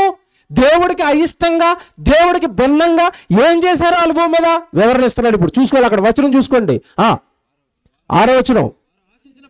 వారు ఆశించిన ప్రకారము మనము చెడ్డ వాటిని ఆశించకుండునట్లు. ఏమంటే ఇక్కడ ఆగాలి. వారు ఆశించినట్లు మనము చెడ్డ వాటిని ఆశింపకుండునట్లు. అంటే దేవుడిలోకి వచ్చి కూడా చెడ్డవాటిని ఆశించారా వాళ్ళు? ఆశించారా? దేవుడిలో ఉండి కూడా చెడ్డవాడిగారా దేవుణ్ణి? ఆశించడం అంటే అర్థం ఏంటి చెప్పండి? దేవుడి నుండి ఏం కోరుకున్నారు వీళ్ళు? చెడ్డవడిగారట దేవుణ్ణి, చెడ్డవడిగారట. ఎవరికి చెడ్డవవి? మనకి చెడ్డవి. మనల్ని చెరిపేసేవే దేవుడిని మనం అడుగుతామట. ఇందాక ఎగ్జాంపుల్ అదే చెప్పాను మీకు.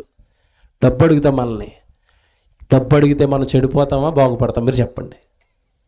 పిల్లోడు చాక్లెట్లు అడుగుతాడు, మళ్ళీ జ్ఞాపకం చేస్తున్నాను, చాక్లెట్లు ఇస్తే పాడవుతాడో బాగవుతాడా?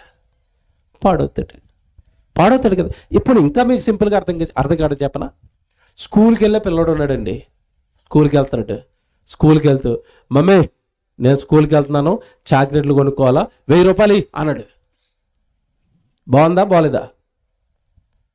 స్కూల్కి వెళ్ళే పిల్లోడు చాక్లెట్లకి 1000 రూపాయలు అడిగాడండి. బాగుందా బాగలేదా చెప్పాలా? తల్లులు బాగలేదు. ఎందుకు? ఆడు 1000 అడగకూడదు. ఎంత అడగాల చెప్పండి? ఒక 5 రూపాయలు ఈ మమ్మీ డైరీ మిల్క్ కొనుక్కుంటాను, ఎక్కువ అదే 5 రూపాయలు. ఏమంటే మీరు చిన్నతనానికి వెళ్ళిపోండి, నాకు పావలా ఇచ్చేవారు, 10 పైసలు కూడా ఇచ్చేవారు నాకు. ఇప్పుడు లేవు, అంతరించిపోయినాయి. నాకు 10 పైసలు తెలుసు, 5 పైసలు తెలుసు, 20 పైసలు తెలుసు, 25 పైసలు, పావలా తెలుసు. పావలంటే ఇప్పుడు ఉన్న పిల్లలకి అర్థమవుతుందో లేదో, రూపాయిని 4 ముక్కలు చేస్తే 25 పైసలు పావలా, అది కూడా ఇచ్చేవారు. ఆ పావలా ఇస్తే భాగ్యం అప్పట్లో. అంతే కదండి. నేను నా కాలంలో పావలు అడిగానంటే బాగుంది, ఆ కాలంలో 100 రూపాయలు అడిగితే ఇప్పుడు 1000 రూపాయలతో సమానం. అది 100 అంటారు వాళ్ళు. ఇప్పుడు పిల్లాడు 5 రూపాయలు అడిగాడంటే పర్లేదు, 10 రూపాయలు అంటే అడిగాడంటే పర్లేదు, 1000 అడిగాడంటే స్కూల్కి వెళ్తున్నాడు. ఏందిరా అంత అవసరం? నువ్వు 1000 అడుగుతున్నావంటే ఖచ్చితంగా ఏదో పాపానికి నువ్వు అడిక్ట్ అయిపోయావురా. 1000 అడుగుతున్నావంటే పాపం చేయడానికే అడుగుతున్నాడు. కనిపెడతామా లేదా? మనం కనిపెడతాం. ఇప్పుడు మనమేం అడగాలి దేవుణ్ణి చెప్పండి? ఇప్పుడు మనం ఏం అడగాలి? మీకు తెలియదు. మనం ఏం అడగాలి బైబిల్ ప్రకారం అని అడుగుతున్నాడు. అన్నము వస్త్రము అనఫ్ అన్నాడు. అంతేనా? అన్న వస్త్రములు కలిగిన వారం అయ్యుండి వాటితో మనము తృప్తి పొంది ఇందుము అన్నాడు. అంటే క్రైస్తవుడు నిజంగా దేవుడు అర్థమైపోయినాడు. ఏం అడగాలంటే, నాకు అన్నం ఉంటే చాలు తండ్రి, నాకు బట్టలు ఉంటే చాలు తండ్రి, బ్రతికినంతకాలం నువ్వు పని చేసి నేను ఎక్కడికి వస్తాను? పరలోకానికి వస్తానని అడగాలి. అలా కాకుండా కేజీ బంగారం ఈ తండ్రి అంటున్నావు అనుకోండి, దేవుడు పట్టేస్తాడు మనల్ని. అమ్మ నాయన వీడు ఎంత అడుగుతున్నాడు ఏంటి అంటే వీడు చెడిపోయాడు. వీడు మనసు చెడిపోయింది, వీడు ఆలోచనలు చెడిపోయాయి. ఇల్లులు, పొలాలు, బంగారాలు, వెండి, వస్త్రాలు విలువైనవి అడుగుతున్నావంటే వీడు చెడిపోయాడు. నా దగ్గరకు వస్తామని ఆశ లేదు వాడికి. ఆ లోకంలో సెట్ అయిపోవడానికి చూస్తున్నాడు. ఆ లోక సంబంధమైన ఆశల్లో కూరుకుపోయాడు. ఇందా మీరు చదువుకున్న మాటలు అంత అర్థం ఉంది. చదువుతారా? మాట చదువుతారా? చదువుతాం. అది వారు ఆశించిన ప్రకారము మనం చెడ్డవాటిని ఆశింపకుండానట్లు ఈ సంగతులు మనకు ఎలా ఉన్నాయట? ఏమన్నా వాళ్ళు చెడ్డ అడిగారా? దేవుణ్ణి అడిగారా? బాగా వినాలి. ఇందా చెప్పాను కదా చరిత్ర చెప్తానని. ఏ ఇబ్బంది పెడుతుంది బాగా చెప్పేవాడిని, కానీ త్వరగా ముగించేస్తాను. జాగ్రత్తగా వినాలి. వాళ్ళు చెడ్డయ్య అడిగారంటే భయంకరమైన చెడ్డయ్య అడిగారు దేవుడిని వాళ్ళు. సంఖ్యాకాండం 11వ అధ్యాయానికి రండి. చరిత్ర చెప్తానన్నాను కదా, ఒకటి చూపిస్తాను. చాలా చెప్పొచ్చు వాళ్ళవి. ఒకటి శాంపుల్గా వాళ్ళు ఎంతటి దుర్మార్గులో, ఎంతటి భయంకరమైన గొంతెమ్మ కోరికలు దేవుడిని అడిగారో.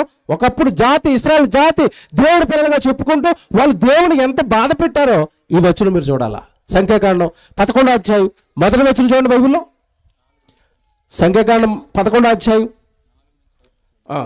4 చదువుతారా? డైరెక్ట్గా 4వ వచనం. డైరెక్ట్గా 4వ వచనం అండి. 4వ వచనం చదువుతున్నారు. సంఖ్యాకాండం 11వ అధ్యాయం 4 నుంచి 10వ వచనం వరకు రాసుకోండి. ఓకేనా? వారి మధ్యలో ఉన్న మిశ్రిత జనము మాంసాపేక్ష అధికముగా కనబరచగా. ఏం ఆపేక్ష అండి ఇప్పుడు వాళ్ళకి? మనకే ఆపేక్ష? ఏమని చెప్పండి? నవ్వుకుంటున్నారు, చిరు నవ్వులే.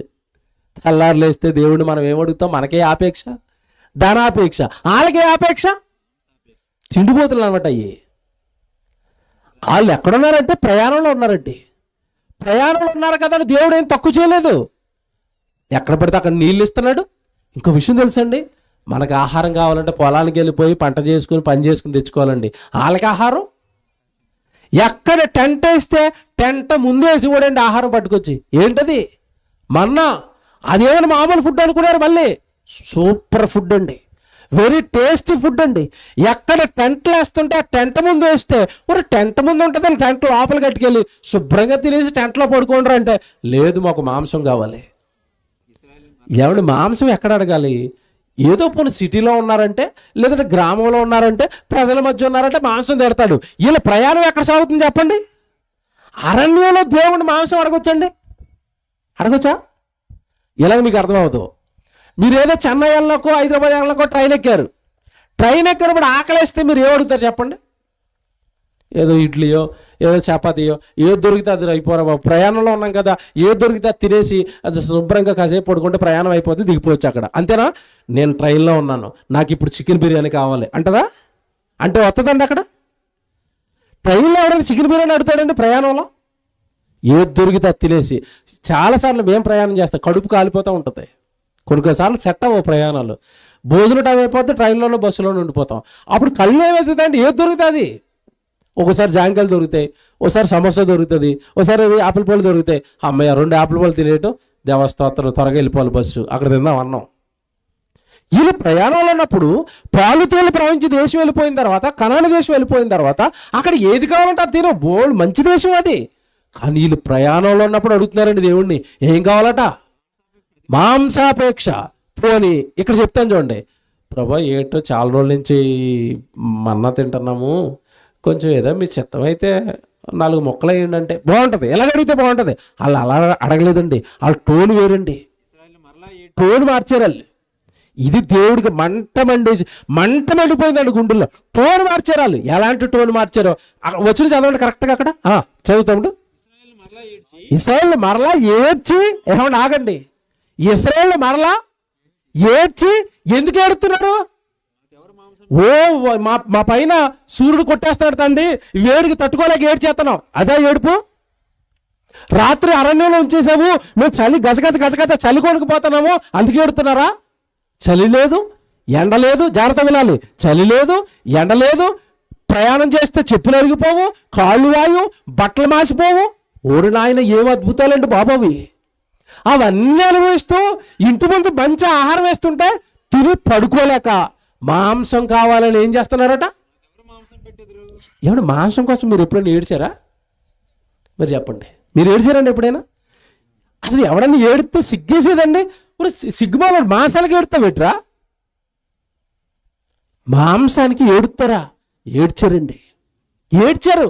నిజంగానండి దేవుడి కోపం చేంజ్ ఎంత రగిలిపోయాడంటే, ఊరే ఇలాంటి తిండిపోతాను ఎక్కడ చూడలేదురా నాయన నేను.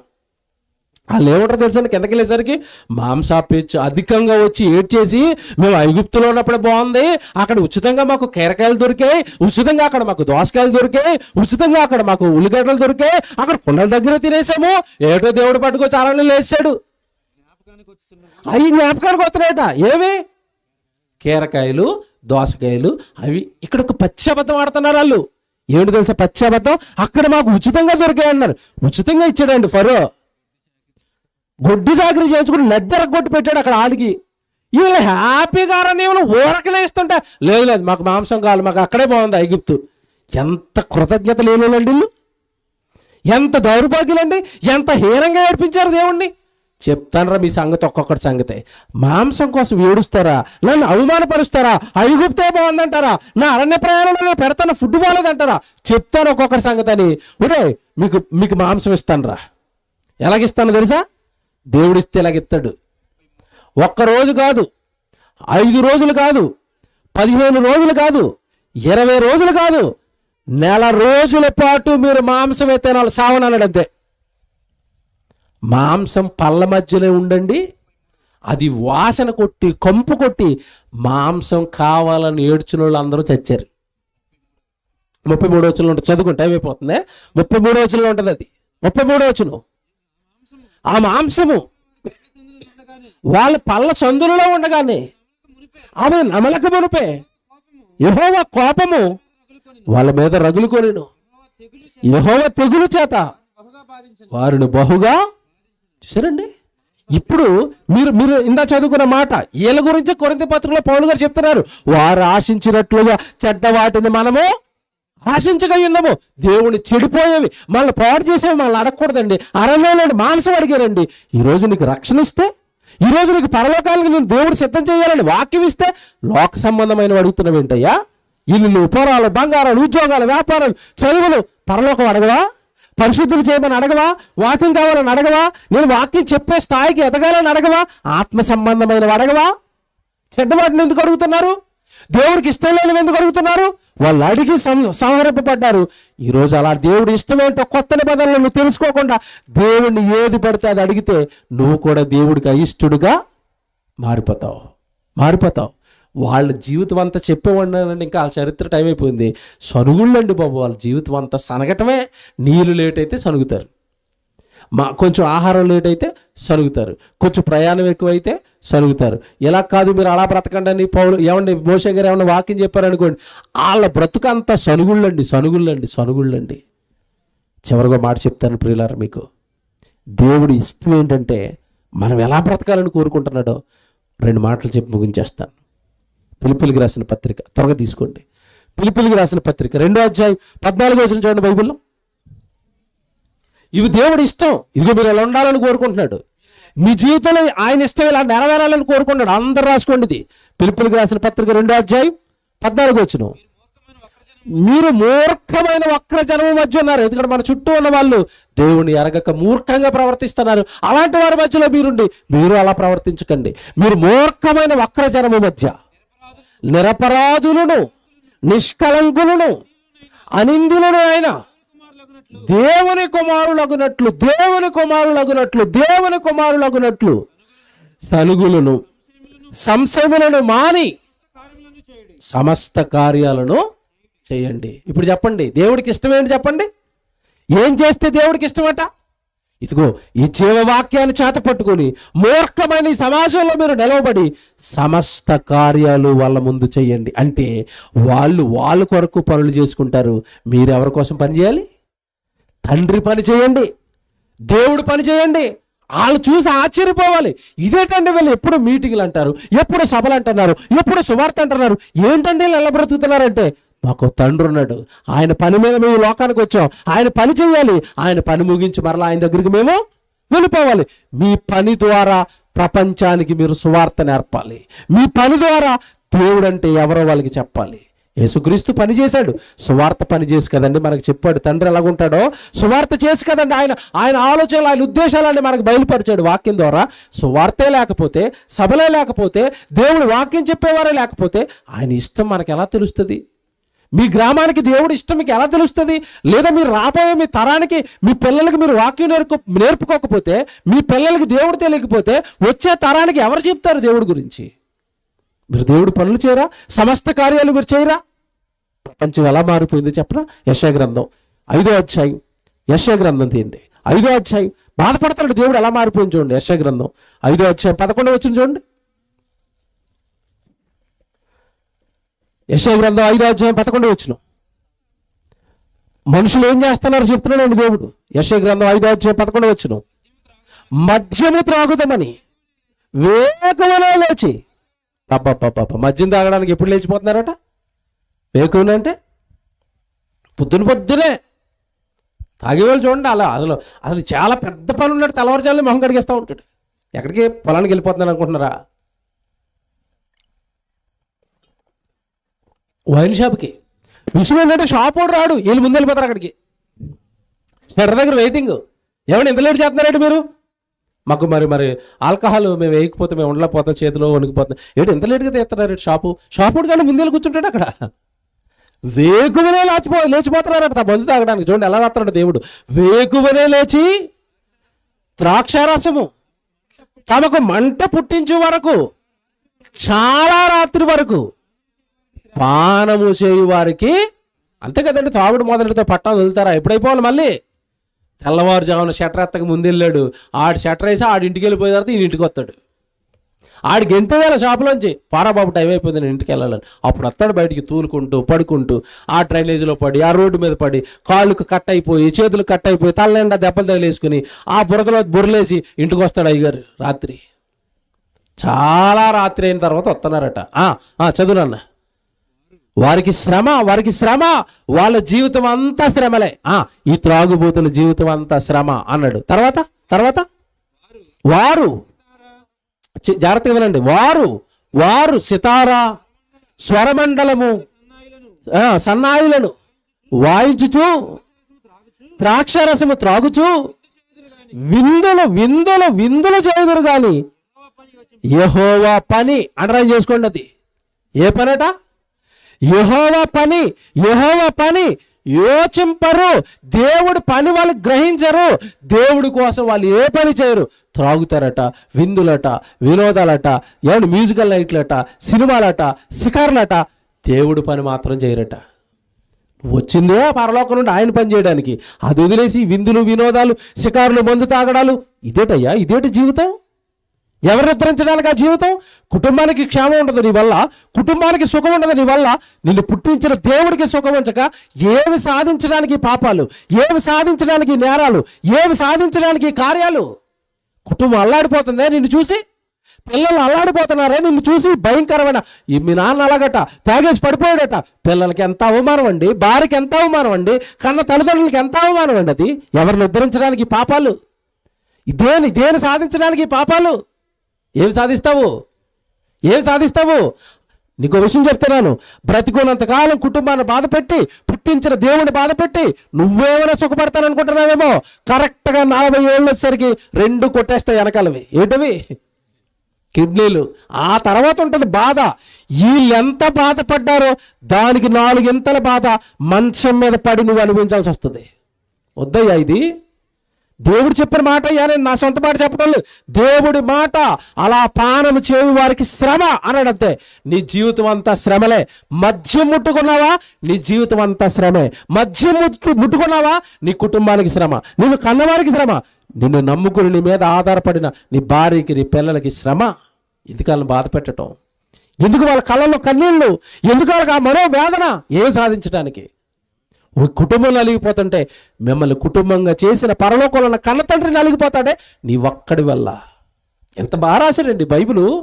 నువ్వు వచ్చింది మందు తాగడానికి కాదట, నిన్ను పుట్టించిన నీ తండ్రి పని చేయడానికట. యెహోవా పని, యెహోవా పని. ఆ మాట చూసారా? యెహోవా పని.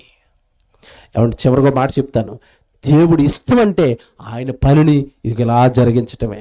సువార్త తండ్రి ఇష్టం, అది తెలుసుకుని బ్రతుకు. నేను గుడికి వెళ్ళిపోయాను, బాప్తీసం తీసుకున్నాను, ఇవన్నీ నడవు.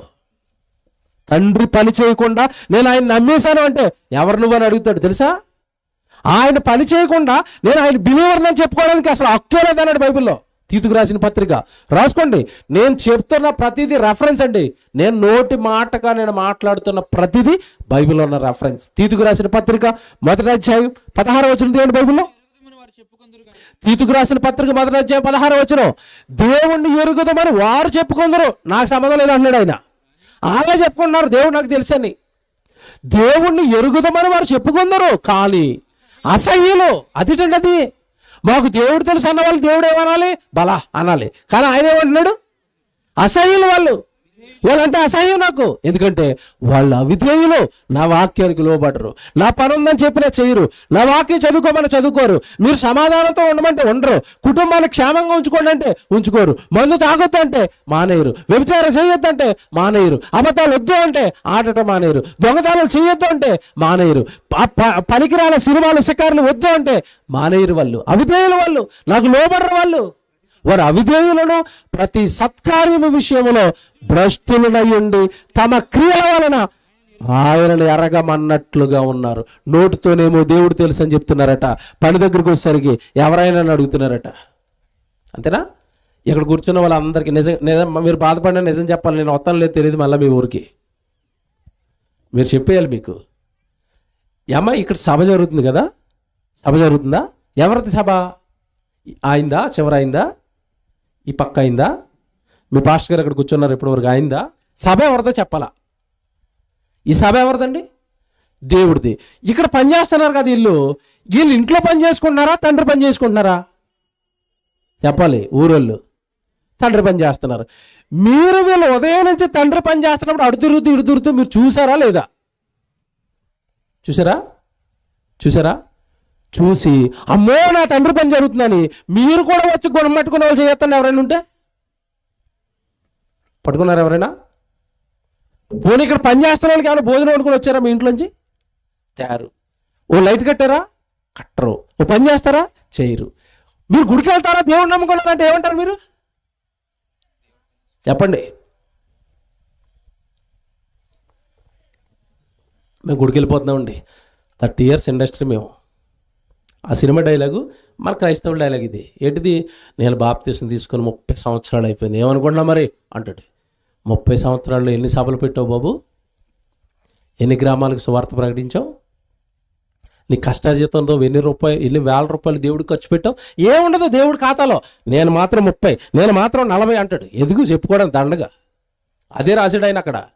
వారు దేవుణ్ణి ఎరుగుదామని చెప్పుకుంటారట, దేవుడి పని ఏమన్నా ఉందా అంటే ఏమి లేవంటున్నారట. అప్పుడు ఆయన అంటున్నాడు వాళ్ళు అవిధేయులు, వారు నాకు అసహ్యులు, వారు తమ క్రియల వలన ఆయనను ఎరగమన్నట్లుగా ఉన్నారు. అంటే ఈ వచనం ప్రకారం ఆయన నాకు తెలుసు అన్న ప్రతివాడు భూమి మీద ఏం చేయాలో చెప్పాలా? చెప్పండి. దేవుడు నాకు తెలుసు అన్నవాడు ప్రతివాడు భూమి మీద ఏం చేయాలా? సువార్త చెయ్యాలి. చేసిన వాడికే దేవుడు తెలుసు. యేసుప్రభువు వచ్చాడు భూమి మీదకి, నా తండ్రి నాకు తెలుసు అన్నాడు. మళ్ళా బ్రతికాడా? ఆ తండ్రి కోసం బ్రతికాడా? తండ్రి కోసం బ్రతికాడు. సువార్త చేశాడు. నువ్వేమంటావు? చదువు, ఉద్యోగం, ఇల్లు, పొలం, వ్యాపారం, సంపాదన. ఏది తండ్రి కార్యాలు? ఏది దేవుడి చిత్తం నీ జీవితంలో? చివరి రెఫరెన్స్, బలమైన రెఫరెన్స్ ఇది. యాకోబు గారు రాసిన పత్రిక విశ్వాసులందరి గురించి దేవుడు ఏమంటున్నాడు చూడాల. యాకోబు గారు రాసిన పత్రిక తీసుకోండి, 2వ అధ్యాయం 24, 25, 26 3 వచనాలు. యాకోబు గారు రాసిన పత్రిక 24, 2వ అధ్యాయం అండి. యాకోబు గారు రాసిన పత్రిక 2వ అధ్యాయం 24 చదువుతాం. 24, 25, 26. మనుష్యుడు జాగ్రత్తగా వెళ్ళండి. మనుష్యుడు విశ్వాస మూలమున మాత్రమే కాక, అండర్లైన్ చేయండి, బైబిల్లో ఉందా లేదు చెప్పండి, నేను సొంత మాటలు చెప్పడం లేదు. మనుష్యుడు విశ్వాస మూలమున మాత్రమే కాక అంటే అర్థం ఏంటి?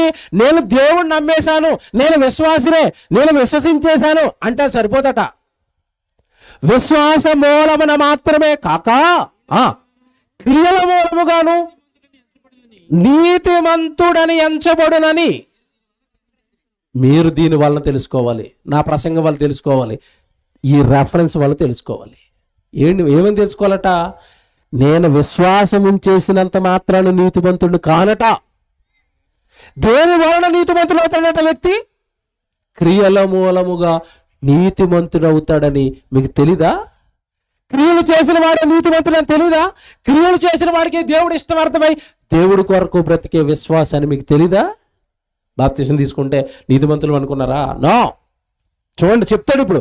దానికి ఆయన ఇస్తున్న ఉదాహరణ ఎంత బాగుంటుంది చూడండి. ఉదాహరణ ఇస్తాడు ఇప్పుడు అక్కడ. ఉదాహరణ ఏంటంటే ఉదాహరణ ఇస్తున్నాడు చూడండి. చదువుతాడు.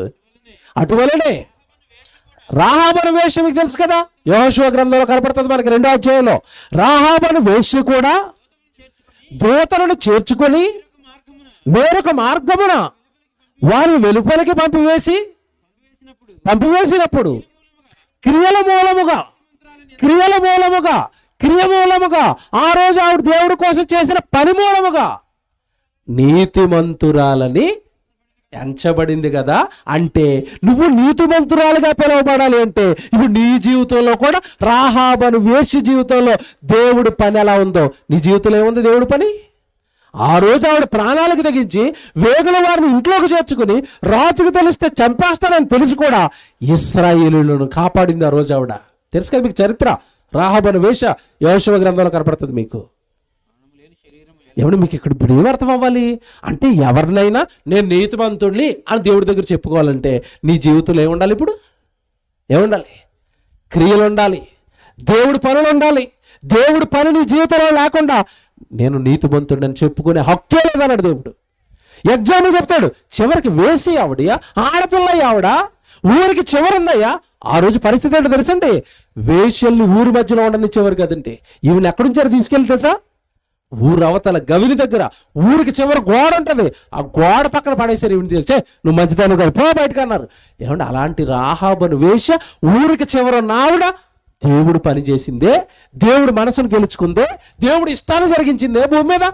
నీకు ఇల్లుండి, కాపురం ఉండి, పిల్లలుండి, కుటుంబం ఉండి, నీ ఆర్థిక వ్యవస్థ బాగుండి, నీ ఆర్థిక స్థితి బాగుండి, నువ్వెందుకయ్యా దేవుడు పని చేయవు?